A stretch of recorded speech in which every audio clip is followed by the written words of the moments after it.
और मेरी माँ के सामने मेरा भी बलात्कार होता है, मेरी भाभी का भी होता है, मेरी भाभी को भी मार डाला जाता है, मेरी 3 साल की बच्ची को भी मार डाला जाता है, मेरे 1 दिन के भतीजे को भी मार डाला जाता है। मेरे अभी 3 लड़कों ने एक छात्रा के साथ जो किया बीएचयू में, वो तीनों बीजेपी के साथ जुड़े हुए हैं और 2 महीने तक उनके खिलाफ कुछ नहीं हुआ। वो जो उन्नाव का विधायक है वो भी उनकी पार्टी का है, उसका नाम एफआईआर में तब जुड़ा जब कोर्ट ने हस्तक्षेप किया कि गुजरात सरकार को अधिकार ही नहीं था इन लोगों को छोड़ने का।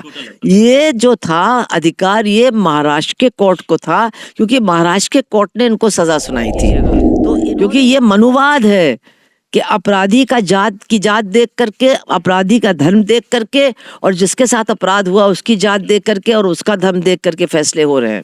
हाथरस में क्या हुआ, यही हुआ।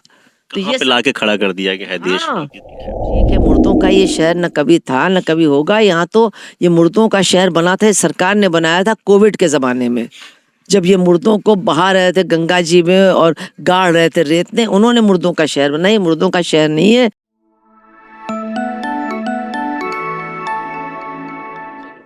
नमस्कार, स्वागत है आपका कबीर न्यूज में। मैं हूं जितेंद्र कमल। 15 अगस्त 2022 को बिल्किस बानो, जो देश का सबसे चर्चित एक केस था बिल्किस बानो गुजरात का, उसमें जितने भी दोषी थे उन्हें गुजरात सरकार रिहा कर देती है। लेकिन 2 दिन के पहले एक फैसला आता है जिसमें सुप्रीम कोर्ट उन्हीं सभी दोषियों को वापस जेल भेजने की बात करती है। उनके फैसले को पलट दिया जाता है, मतलब वहां पे गुजरात सरकार की हार होती है। बिल्किस बानो को जीत मिली, पहली बार वो मुस्कुराती हैं, अपने बच्चों को गले लगाती हैं। लेकिन अकेली ये जीत बिल्किस बानो की नहीं थी, उनके पीछे लड़ने वाले कुछ हीरोज थे। उन्हीं हीरोज में आज हमारे साथ कानपुर में सुभाषनी अली हैं, जिन्होंने बिल्किस बानो को ये न्याय दिलाने में बहुत महती भूमिका अदा की है। हमारे साथ सुभाषनी अली हैं। आज इनका यहाँ पर संयुक्त विपक्ष मोर्चा की तरफ से सम्मान समारोह भी है उस जीत की। पहले तो आपको बहुत बहुत बधाई कि आपने, जो कहा जाता है कि डिक्टेटर वाली सरकार चल रही है, डिक्टेटर वाली सरकार चल रही है, वो सरकार को आपने झुका दिया है, आपने उसके फैसले को झुकाया है। तो आपको बहुत बहुत शुभकामनाएं। शुक्रिया। देखिए, हाँ पूछिए। मैं जानना चाहता हूं कि लड़ाई टफ थी, खैर जिनसे आप लड़ रही थी, लोगों का ये भी कहना है कि सारी की सारी संसदीय आपकी संवैधानिक संस्थाएं उनके कब्जे में है, जीतना बहुत टफ था। आपको क्या वाकई विश्वास था, मैं ये जानना चाहता हूँ, विश्वास था कि आप जीतेंगी जब आपने ये चीज की? देखिए, पहली बात तो ये है कि जब आप किसी चीज को, जिसको आप समझते हैं कि न्याय का पक्ष है, उसके लिए आप लड़ने की सोचते हैं, तो आपको ये बिल्कुल नहीं सोचना चाहिए कि जीत होगी कि हार होगी। अगर आप उस चक्कर में पड़ेंगे तो फिर आप ऊहा पोह में ही रह जाएंगे। जो कहते हैं ना, धुकुर पुकुर बहुत खतरनाक चीज है। तो क्या हुआ कि हम तो 2002 में भी बिल्किस बानो से मिल चुके थे, उनका बयान लिया था। शायद सारे संगठनों में हम लोग सबसे पहले उनसे मिले, और वो जो उनके ऊपर गुजरी, हम लोग तो सोच भी नहीं सकते। देखिए, हमारी माँ मर जाए तो हमको कैसा लगता है। अगर मेरी माँ का बलात्कार मेरी आंखों के सामने होता है और फिर उनको मार डाला जाता है, तो क्या हमारे ऊपर गुजरेगी।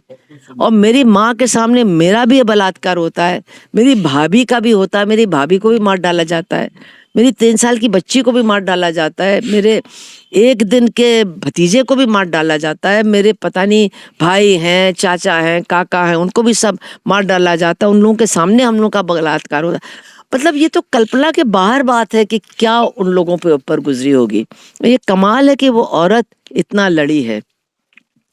तो जब हम लोगों ने देखा 15 अगस्त का वो नज़ारा, जब वो लोग बाहर आए, उनको माला पहनाई गई और कहा गया कि ये संस्कारी ब्राह्मण हैं, फिर उनको चुनाव प्रचार में भी ले गए, और शायद चुनाव के पहले ही जानबूझ करके उनको छोड़ा गया था, गुजरात चुनाव के पहले। तो ऐसा लगा कि ये हो क्या रहा, और अगर हम लोगों ने कुछ नहीं किया तो आगे होगा क्या। उसी समय बिल्किस बानो का बयान आया कि क्या न्याय का रास्ता बंद हो गया है। ये मतलब आपके लिए पंच लाइन थी? आप नहीं, ये हम लोग को, हाँ, कि फिर ये हुआ कि कपिल सिब्बल और कुछ अन्य बड़े वकीलों ने भी सोचा कि इसमें कुछ करना चाहिए। उन्होंने कांटेक्ट किया, हमने भी किया, और कहा कि क्या आप वादी बनने के लिए तैयार? हमने कहा हाँ बिल्कुल तैयार है। फिर 2 और लोगों से बात हुई, रूपरेखा जी से और रेवती लॉल से, हाँ तो वो भी तैयार हो गई। तो हम लोगों के नाम हुए, मैं वहाँ थी, मेरा नाम सबसे पहले आ गया। तो हमारी पहली याचिका थी इस गुजरात सरकार के फैसले के खिलाफ सुप्रीम कोर्ट पे। फिर और लोग भी इसके साथ जुड़े, और करीब 6 महीने के बाद बिल्किस बानो भी आई कोर्ट अपने वकील के माध्यम से, उन्होंने कहा मैं भी एक याचिका फाइल कर रही हूँ। मत दी उनको। ये तो अब नहीं कह इसमें यही सकते। है, क्योंकि पहले उन्होंने ये कहा, बिल्किस बानो ने खुद कहा कि जब अन्य औरतें लड़ रही हैं मेरे लिए, तो मेरा भी वहां आना और लड़ना जरूरी है। तो ये उनके आने से तो फिर पूरा मामला एक दूसरी मोड़ ले लेता है। लेकिन जो जो परेशान करने वाली बात है वो ये कि आखिर सरकारों का दायित्व क्या है। संविधान क्या कहता है? सरकार का काम है पीड़ित पक्ष की मदद करना, उनकी रक्षा करना। अगर कोई बलात्कार होता है तो सरकार लड़ती है बलात्कारी के खिलाफ, सरकारी वकील खड़ा होता है, और यहाँ पे सरकार बलात्कारियों के साथ खड़ी है, और जो पीड़ित महिला है उसके खिलाफ पूरी ताकत लगा रही है। तो देश की जनता को समझना चाहिए कि ये कैसी सरकारें हैं, और केंद्र सरकार उनको अनुमति दे देती, हाँ छोड़ दीजिए। तो केंद्र में कैसी सरकार बैठी है? आप उत्तर प्रदेश में देखिए क्या हो रहा है। अभी 3 लड़कों ने एक छात्रा के साथ जो किया बीएचयू में, वो तीनों बीजेपी के साथ जुड़े हुए हैं, और 2 महीने तक उनके खिलाफ कुछ नहीं हुआ। वो जो उन्नाव का विधायक है वो भी उनकी पार्टी का है, उसका नाम एफआईआर में तब जुड़ा जब कोर्ट ने हस्तक्षेप किया।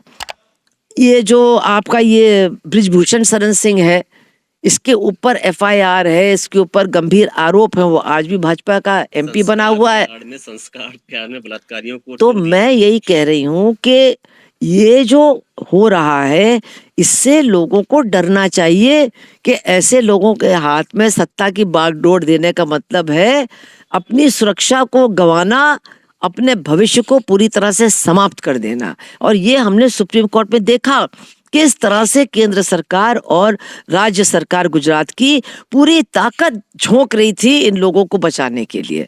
ये आश्चर्यजनक बात थी। क्यों?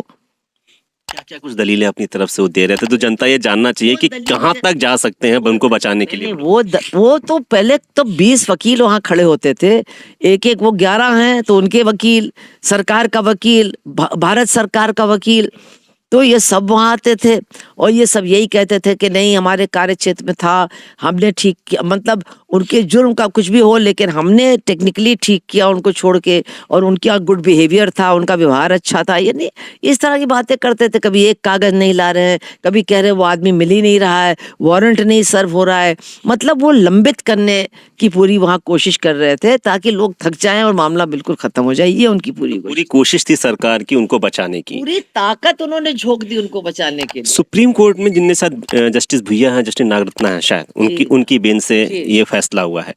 इन्होंने अपने जजमेंट में क्या कहा कि इन्होंने अपनी जजमेंट में पहले तो पूरा जो हुआ था अपराध के बारे में सब कुछ कहा, लेकिन उन्होंने कहा कि हम जिस बात पर फैसला दे रहे हैं वो ये कि गुजरात सरकार को अधिकार ही नहीं था इन लोगों को छोड़ने का।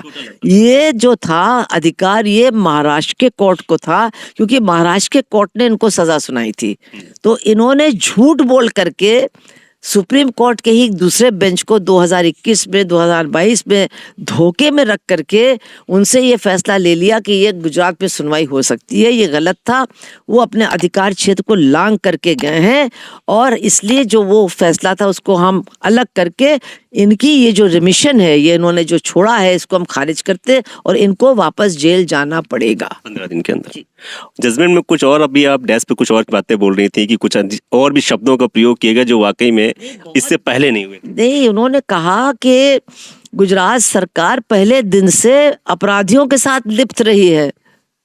गुजरात सरकार से जब महाराष्ट्र में केस ट्रांसफर किया गया तो इसका मतलब है कि वो पूरी तरह से इन अपराधियों का साथ दे रही थी, और जब सुप्रीम कोर्ट में उस अपराधी ने झूठ बोला तो गुजरात सरकार ने भी झूठ बोला, क्योंकि गुजरात सरकार भी वहां खड़ी थी उसके साथ। तो इससे ज्यादा किसी सरकार के बारे में क्या कहा जा सकता है। सुप्रीम कोर्ट ने खैर न्याय किया है, लेकिन हम ये जानना चाह रहे हैं मैम आपसे कि आपको क्या लगता है कि अगर बिल्किस बानो की जगह कोई हिंदू होता या कोई और महिला होती तो क्या होता? तो ये केस यहाँ तक पहुंचता, क्योंकि या इनके अगेंस्ट में कुछ लोग खड़े होते? नहीं, सरकार नहीं, ये केस यहाँ तक पहुंचते ही नहीं।